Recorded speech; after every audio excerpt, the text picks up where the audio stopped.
Well, Chris, that was quite some entrance.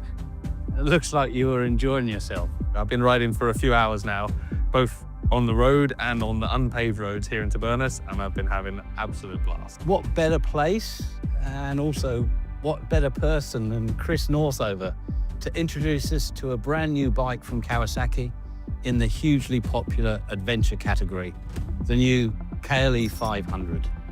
Adventure style bikes have been so popular in the past few years for quite a few reasons, and personally I'm delighted to see Kawasaki bring a bike into this sector. It's nice to hear you say that, Chris. We think the style and specification of the KLE500 will really hit a sweet spot in the market and will have a really wide appeal. Now that you're able to take a short rest from enjoying the KLE500, I'm going to take advantage of your knowledge and experience so we can all share the key points of this new bike. Let's start with the most obvious aspect, the styling. What is your take on the look of the new machine with its Life is a Rally Ride It specification?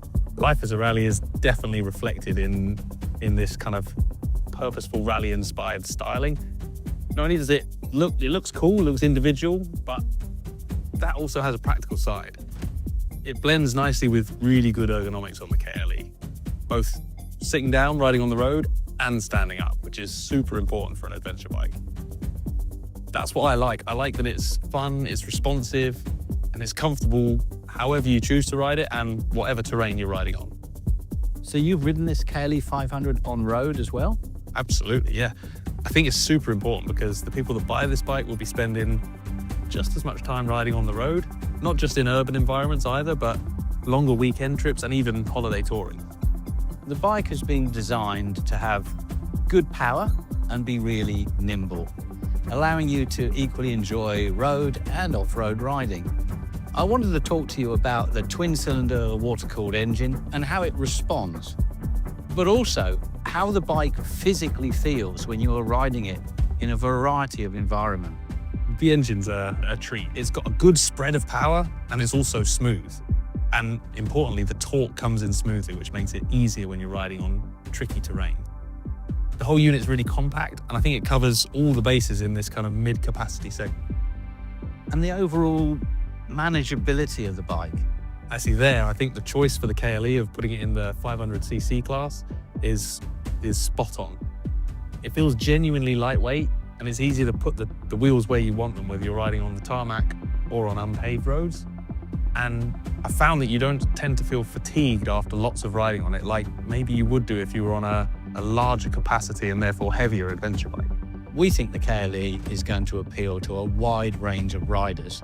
Even if you have never ventured off-road, you should try it. The KLE500 is a great tool for the job.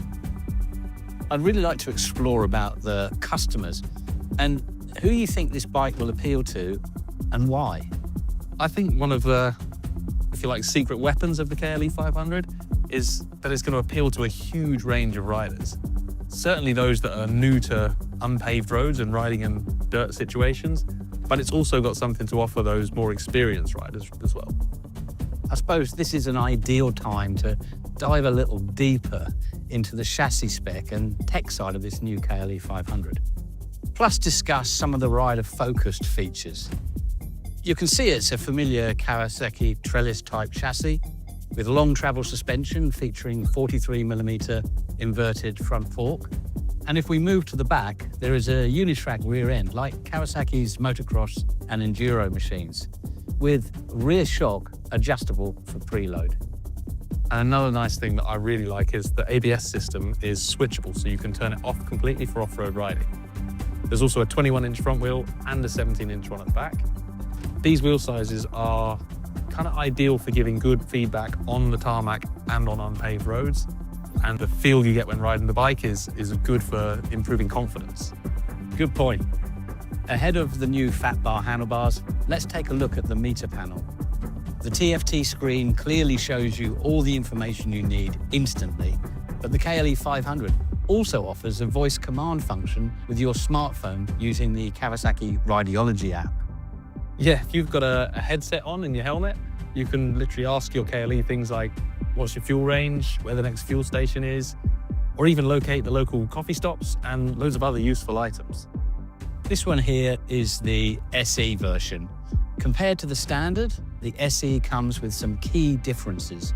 A larger volume aluminium bash plate, a large windscreen, perfect for touring journeys, a TFT screen with more functionalities that replaces the standard LCD item, LED turn signals, and a special graphic treatment.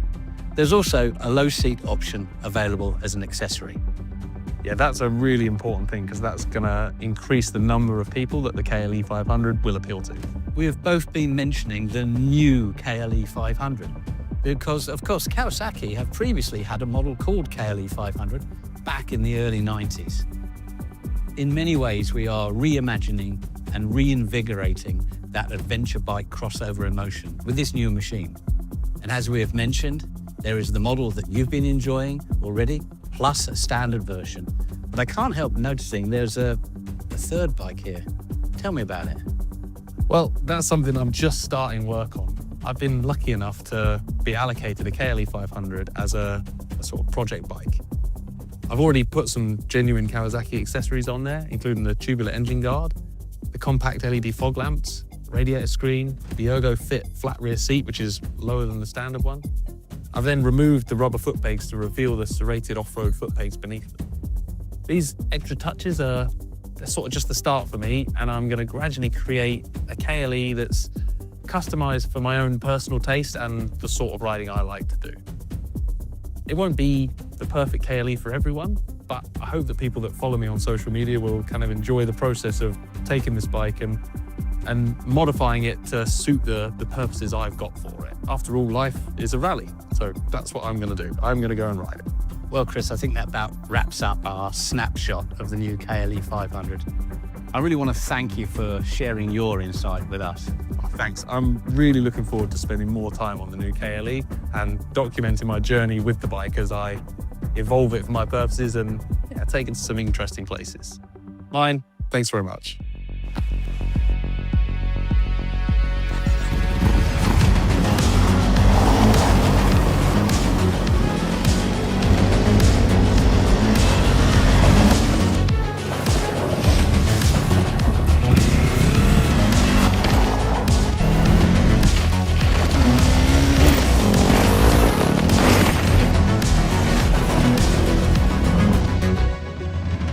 Enough talking.